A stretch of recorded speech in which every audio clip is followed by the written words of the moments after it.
Twelfth arts history question answer को देखेंगे, जो इतिहास के टॉप 5 सब्जेक्टिव क्वेश्चन का अध्ययन करने वाले हैं, जो बार बार एग्जाम में पूछा जाता है और हर साल इसमें से क्वेश्चन लड़ता ही लड़ता है। ठीक है, और इसमें बिल्कुल आसान तरीका से क्वेश्चन को हम समझाने का प्रयास किए हैं। चलिए क्वेश्चन को हम लोग देखेंगे। इसके पहले मैं इतिहास के 2 वीडियो अपलोड कर चुका हूं और प्रत्येक वीडियो में 5-5 मोस्ट वीवीआई क्वेश्चन है। ठीक है, तो 10 तक क्वेश्चन उसमें हम लोग कर चुके हैं और क्वेश्चन नंबर 11 को इसमें हम लोग करने वाले हैं। तो देखिए 11 नंबर क्वेश्चन में हम लिए हैं कि अभिलेखों के 2 महत्वों को बताइए। देखिए बहुत ही इंपॉर्टेंट क्वेश्चन है और कई बार एग्जाम में पूछा हुआ है। अभिलेखों से हमें प्राचीन इतिहास, तात्कालिक परिस्थितियों को जानने में मदद मिलती है। बस आपको याद रखना है कि अभिलेख जो होता है उसे प्राचीन इतिहास के बारे में तथा तत्कालिक परिस्थितियों के बारे में जानने में हमें मदद मिलती है।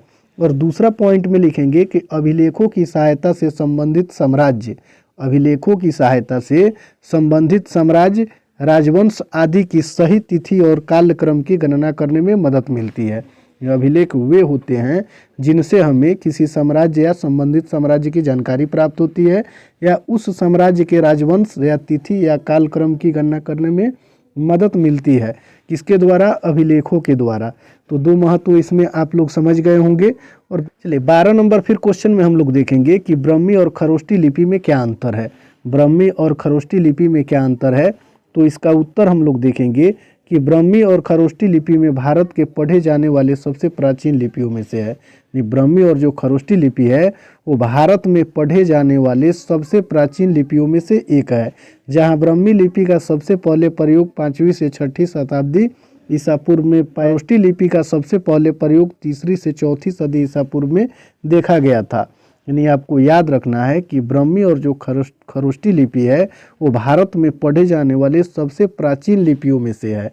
और ब्राह्मी लिपि का सबसे पहला प्रयोग जो हुआ था वो 5वीं से 6ठी शताब्दी ईसा पूर्व में पाया गया और खरोष्टी लिपि का वही पहला प्रयोग 3री और से 4थी शताब्दी ईसा पूर्व में देखा गया। लिपियों का प्रयोग अशोक स्तंभ में मिलता है, यानी ब्राह्मी और खरोष्टी लिपि का जो प्रयोग है वो अशोक स्तंभ में देखने को मिलता है। ठीक है, चलिए फिर आगे वाला क्वेश्चन हम लोग देखेंगे।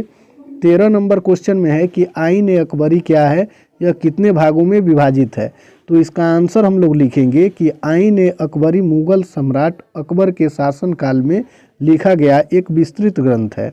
बहुत ही इजी लाइन है, आसान लाइन है, इसको केवल समझ लेने पर ही आप लिख दीजिएगा कि आईन ए अकबरी जो है वो मुगल सम्राट अकबर के शासनकाल में, ठीक है, अकबर के शासन काल के बारे में लिखा गया एक विस्तृत ग्रंथ है।